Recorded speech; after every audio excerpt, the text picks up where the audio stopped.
Friends, welcome to our channel Medi Point. आज हम बात करने वाले हैं दोस्तों एंजियोग्राफी और एंजियोप्लास्टी के बारे में।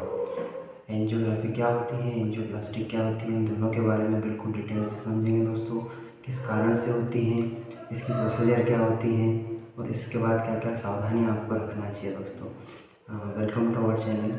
अगर आप हमारे चैनल पर नए हैं तो चैनल को सब्सक्राइब करें और वीडियो एंड तक देखें दोस्तों। सबसे पहले बात करते हैं दोस्तों एंजियोग्राफी के बारे में। एंजियोग्राफी क्या होती है?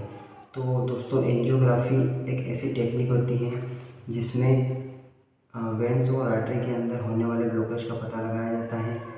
और एंजियोप्लास्टी जो होती है वो एक ऐसी टेक्निक होती है दोस्तों, इस प्रोसीजर के अंदर वेंस और आर्टरी में हुए ब्लॉकेज को बाहर किया जाता है। तो सबसे पहले बात कर लेते हैं दोस्तों एंजियोग्राफी के बारे में। एंजियोग्राफी के अंदर हमारे हाथ की वेंस में या आर्टरी में या फिर जांघ की वेन में या आर्टरी में एक पतली नलिका डाली जाती है जिसे कैथेटर कहते हैं। उस पतली नलिका के साथ में एक छोटा सा कैमरा डाला जाता है दोस्तों। वो नलिका बहुत पतली रहती है, हमारी वेंस और आर्टरी से भी पतली रहती हैं।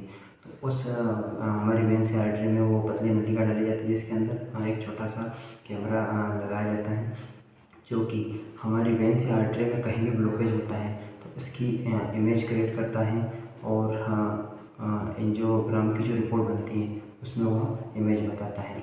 इससे हमारे शरीर में हुए ब्लॉकेज का पता लगता है दोस्तों। तो उस नली को वेंस के द्वारा या आर्टरी के द्वारा हमारे हार्ट तक भेजा जाता है दोस्तों। और हार्ट से लगाकर किसी भी वेंस या आर्टरी में अगर ब्लॉकेज पाया जाता है तो उसकी इमेज क्रिएट करके वो हमें बताता है दोस्तों। यह प्रोसीजर को एंजियोग्राफी कहा जाता है। और इसकी जो रिपोर्ट बनती है दोस्तों, उस रिपोर्ट को इसके बाद बात कर लेते हैं दोस्तों एंजियोप्लास्टी के बारे में। तो एंजियोप्लास्टी क्या होती है मैं आपको यहाँ बिल्कुल डिटेल में समझाऊंगा दोस्तों।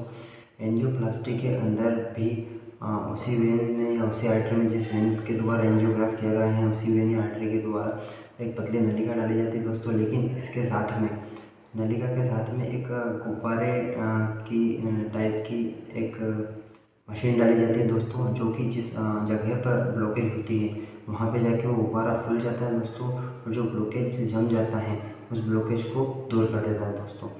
और जब यह प्रोसीजर पूरी हो जाती है तो जहाँ जहाँ भी ब्लॉकेज होते हैं वेंस या आर्टरी के अंदर सभी ब्लॉकेज को निकाला जाता है। उसके बाद वापस से नली को बाहर निकाला जाता है। और उसके बाद वापस से सेकेंड स्टेप में जो गुब्बारा रहता है उसके अंदर एक स्टैंड डाला जाता है दोस्तों।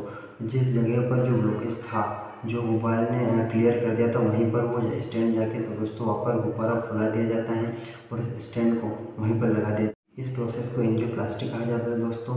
और इससे हमारे वेंस या आर्टरी के अंदर जो भी ब्लॉकेज होते हैं वह हटा दिए जाते हैं, जिससे कि हमारे हार्ट तक ब्लड सप्लाई सही से हो सके और हमारी बॉडी में ब्लड सप्लाई सही से हो सके, ताकि हम हेल्दी रह सकें दोस्तों।